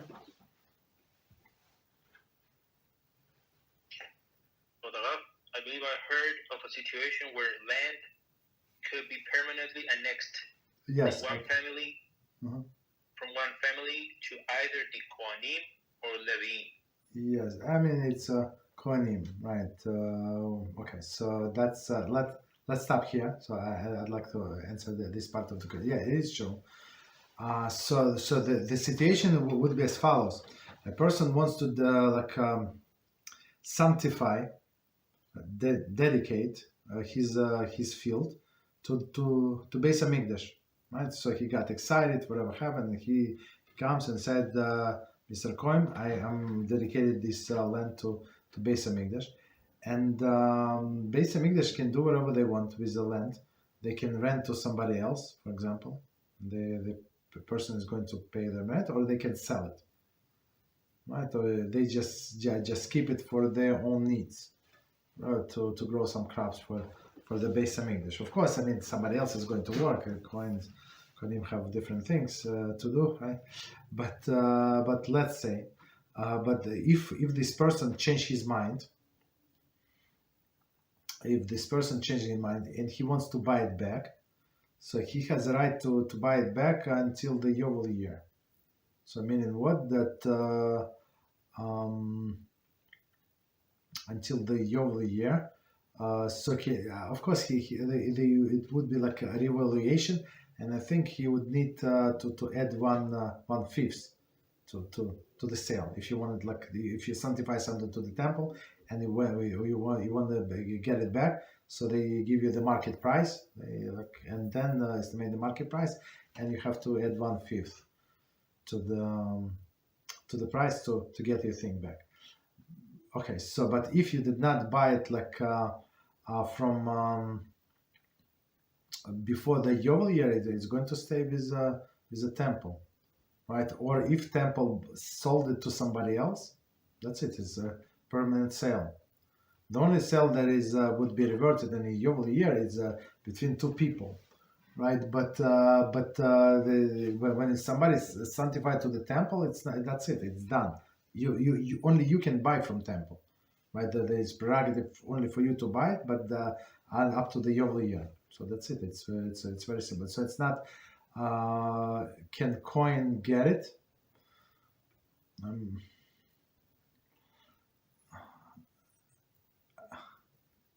I think if this person is going to leave it until the Yovel year, so I think the coin gets it.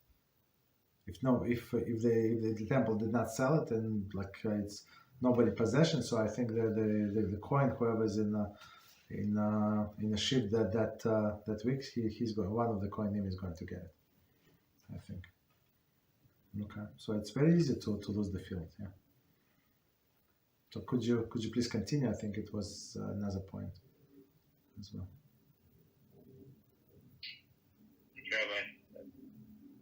Yeah. So if so, could someone make a deal or contract with the owner of this field to retain the rights to it beyond the Shemitah or Yovel? No, Shemitah is it's no problem. It's Yovel. No. So if he sold, he sold. The only right he has to buy it back. I mean, you don't need a separate contract for the owner to buy it back, right? But if that person who bought it, he dedicates it to the temple, so that's it. It's gone. So you cannot take things from the temple. Temple is not a person.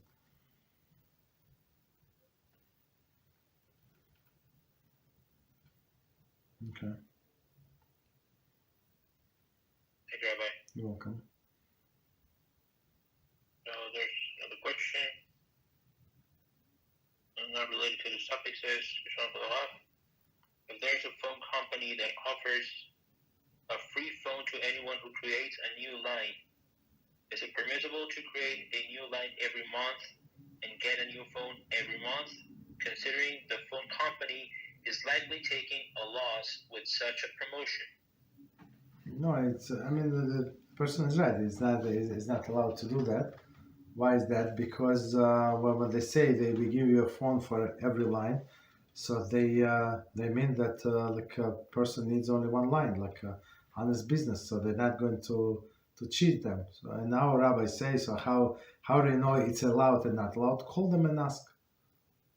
Is it okay for me to like open 7 lines because I want to take the phones and sell it on the market? Say absolutely not. We're going to sue you. Like we're going to send police to your house now, right? So I mean, ask them, and they will tell you. So it's not would not be allowed. Okay. Thank you, Rabbi. You're welcome. So on the previous question from the Shemitah, Mm-hmm. Princess, I mean someone else who would like to rent out the field from the temple indefinitely. But it's not up to that person. It's up to the temple. I mean, I think they can rent out, but they can do whatever they want. But if they sell, that's it. So after you relinquish your rights, after you dedicate it to the temple, that's it. You have no control. Same is with Levi. So between Levi and that person, yes, it was. I mean, this condition you can even put in a contract, right? It's nothing illegal. So he's obligated to give to Levi, and this Levi said, you know who is that Levi who you obligated to give? It's me. So and we put my name in a contract that every year you have to give to Levi anyway. So you give it to me. So that's a legal quote in the contract, but right, still he still owns the business between Levi, but between him and Levi. But you cannot give conditions to the temple. You dedicate it to the temple, you out. Right, the only prerogative you have if you want to buy it back. That's it. Nobody else can buy it back from them. I mean, if they decided to sell, so I mean, in a sense that you cannot force them to sell it. So your sister cannot buy it from them, right? But you can, she cannot. Okay.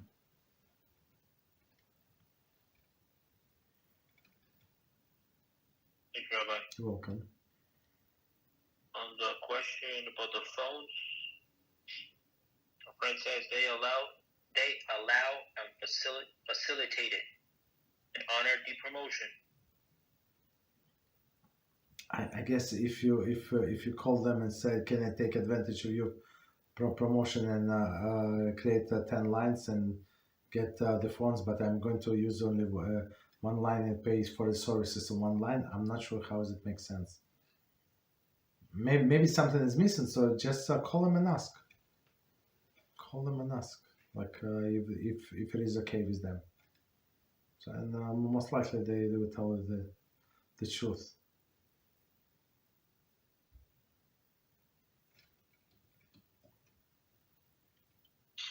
Thank you, Rabbi. You're welcome.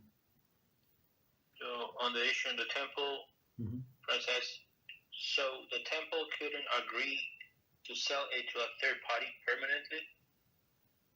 No, the temple can do whatever they want. They can sell to third party. That's it. So that person is out completely, and it's the Yol comes and it stays with what is it with the third party. That's it. So I mean it's dangerous. Not dangerous. It's risky. So if he wants to buy it back, so it must do it as soon as possible. Otherwise, temple said that's too much work. It's like too far from Yerushalayim. Who needs that? Who needs it? But we need money for upkeep of the temple, so they would sell it.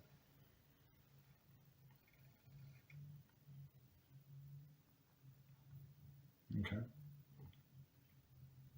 Thank you, Rabbi. You're welcome. The next question, Shalom Kadawah. If a website is offering free trials on their service for each account, is one allowed to create a new account after the trial ends to continue benefiting from it? If free trial, I think you can, but yeah, if they allow it, again, I would ask them if it's okay. Understand when we go to the shady area, there's no blessing. Let's put it this way: there is no blessing to it. Yeah. So we're trying to live our life straightforward, and HaShem is going to bless and provide. So you don't need to open zero account. But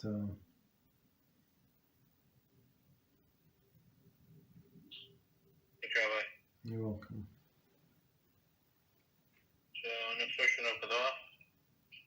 On the subject of insisting on upholding an agreement to the disadvantage of the other party, even if they agree to honor their agreement, is this standing on the blood of a fellow? Yes, 100%. Yes.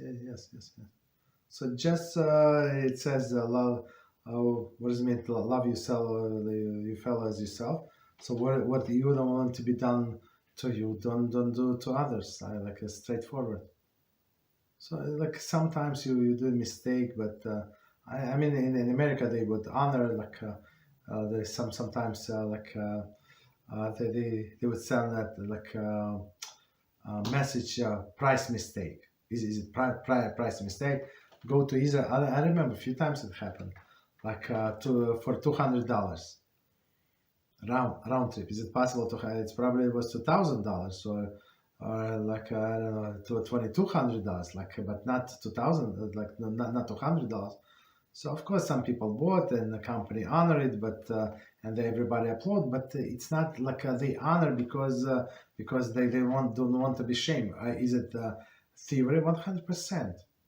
You cannot do that. I mean, would you want other people to take advantage of you? You came to work and they hire you to work and you sign paper and they say they promise you to pay I don't know 45,000 and instead of that they miss few zeros you're going to work for 4,500 a year. Okay, is it and you sign up and you say if I've quit you can sue me, you can throw me in the jail, you can do all of the things to me. Is it fair? Of course not fair. Would you like this to be done to you? No. So I mean, there's no blessing in these things. So we try. If it's honest sale, they do sometimes I don't know 30% off, 25% off. Because they want you to as a customer. That's one thing. But if it's they made a mistake or something you see this with these phones, with these lines. You have to understand, they have to make money. They have to feed their families. So if they only give the things for free, how exactly they're going to survive? You understand? So just this website, this web server costs a lot of money. The customer service costs a lot of money. The phones cost a lot of money. Right? If they're going to give 200 people for free, 2,000 people for free, how exactly they're going to make money? So understand, maybe it is not a scam, but they're planning to milk people for much more money than that they would get from this free offer, right? But otherwise, I'm personally trying to stay away. So sometimes they offer you software free trial. Okay, free trial, 30 days. I checked. I like it. I buy it. I don't like it. I'm not going to open a second account. So go find something for free. If you don't like to pay it, no problem. There is free software. There is free things. Right. Same as a phone. Buy used phone. That's it. Okay. Well, on all my family, we have a used phone, like open box, whatever it means. I mean, somebody opened this we bought my wife phone because the all died. It was like 12 years old or something, very old. Could not hold charge. So we bought the phone, and it was almost $40 off. Why? Because it did not come with a box and a charger. So box anyway, you're going to. I mean, they wrapped it nicely. A few scratches, maybe very minor things, such a big discount. So people care about the box, about wrapping, that they take off plastic. I mean, for 30% off, I can use the used one. I mean, I'm not sure if somebody actually used it. Maybe yes, maybe no. Maybe just months. So these crazy people, they use for a few months. It's still in a mint condition. They bought something new. Okay. Understand? So it would be more better. I think it would be better for you just to buy this kind of phone and don't deal with these people, because again they're losing. They do not give you something for free, and so you don't buy. They expect something for you. They expect to make the price of the phone minimum, and even if they get the money back, they still cannot pay their rent. They still cannot feed their family. So they expect to make 5-6 times more from you, right? So and if you not agree to pay them, so it's you're taking advantage, right? Try not to do that.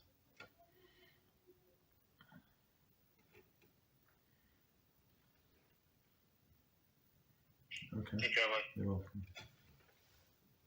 So, this issue,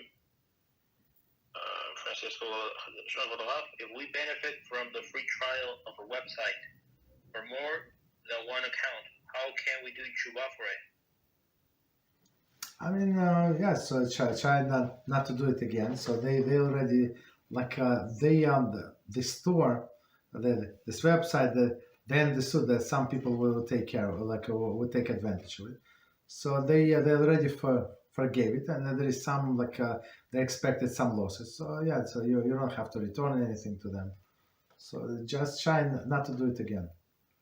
Right. So, but again, if you do it in honest way, HaShem is going to bless you, and He's going to give you brand new. For me, I cannot if I see for example, I ordered something online, one tool, and it says I bought this tool in 2014, right? But since I use it, it's no longer sharp, no longer good. I don't know how to sharpen it too much. So I ordered a new one, but new one at this price, $36 and the used one is $24. What is the used? It is probably maybe somebody bought it and returned it, and the package is wrapped. It's metal. Unless somebody use it, literally use it, they would not buy it. They would not sell such a thing. Usually package is missing or ripped or something. I don't care about the package. Package go to the garbage. So I can, if they give me 30% off just because there is no package, so I would buy it. You understand? So yeah, so try to do teshuva again, not to do it, and we live honest life, and HaShem is going to bless. So you don't have to. That's what we say in Birchas Hamazon. So if you read Birchas Hamazon, read it in your own language, you read it in Hebrew, and see there is one blessing, Rachamon. Rachamon is a merciful one, and it says. I don't remember how it comes. Sounds approximately, right? And give us our parnasa in honor. So give us our sustenance in a dignified manner. Not just I don't have to steal and do this from the government. Some kosher, not kosher. You don't have to disclose. They're going to check because this on this name, that name, they're not going to link together. Don't do those things. Understand? So that's what we pray to HaShem. So, but if we try to do a crooked way, so he said, "Oh, that's what you want. You want everything stolen. You want like everything like this. So guess what? I'm not going to hell. But if you want a dignified way, so he said, I'm not taking this. It's does not smell good. Okay, HaShem said, okay, well, what can I do for you? My son, my daughter, I have to give it to you in a dignified manner. Whatever is it, right? Okay.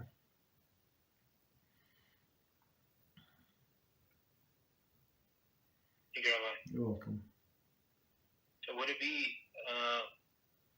I don't know, I wouldn't say a way to doing shuvah, but perhaps like a way to make up for it, to finally like purchasing this software or this service even when they don't need it so much in order to...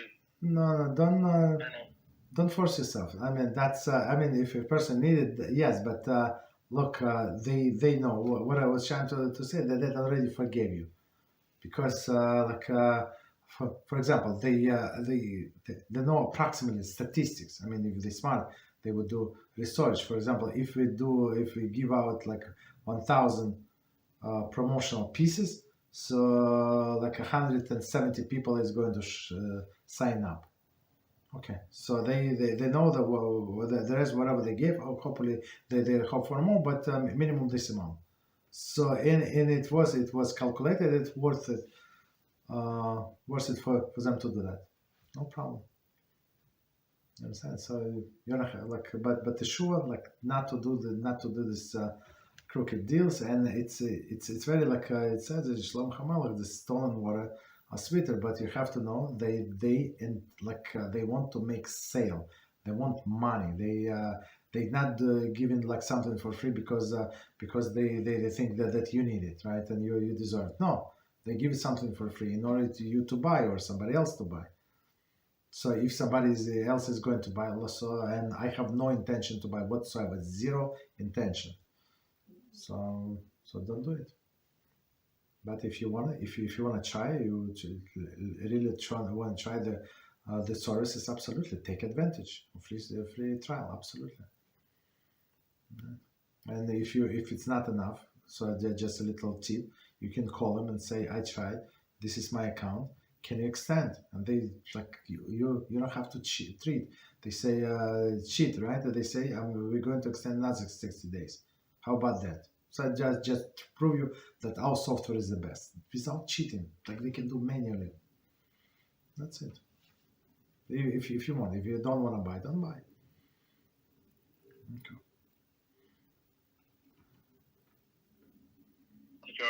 You're welcome. So yeah, that was the last question. Okay. Okay. So, beautiful. So thank you very much. So I remember. So on the Purim is going to be on Sunday. So we read Megillah on Motzei Shabbos, right? And second time we read on Sunday morning. So it's proper for men for sure listen to Megillah twice. Women also, for sure. Not everybody do that, but try. So check the schedule in the places wherever you live. So in many places, is more than one time for reading of the Megillah. So we have to give 2 gifts to poor, to 2 different poor, and to a friend. Right. So there is no obligation to give to many people. As people spend so much money, it's such a waste of money. Like it's unbelievable. Okay, I wish everybody good Shabbos and happy Purim, and read as much as you can about the Purim. This is a deep part of the story. Not they were the one that to kill us and we survive and let's go eat. That's disgusting. Like something like we read like we learned yesterday. Some of these deep stories actually available online, like what actually happened and what we can learn today. What we can learn. Okay, so I wish everybody good Shabbos. Thank you for learning with us. So next week, I think, I did not check the schedule, but I think we still can do 8 p.m. and then we'll see go gradually, maybe increase a little later. Okay, so good night and good Shabbos.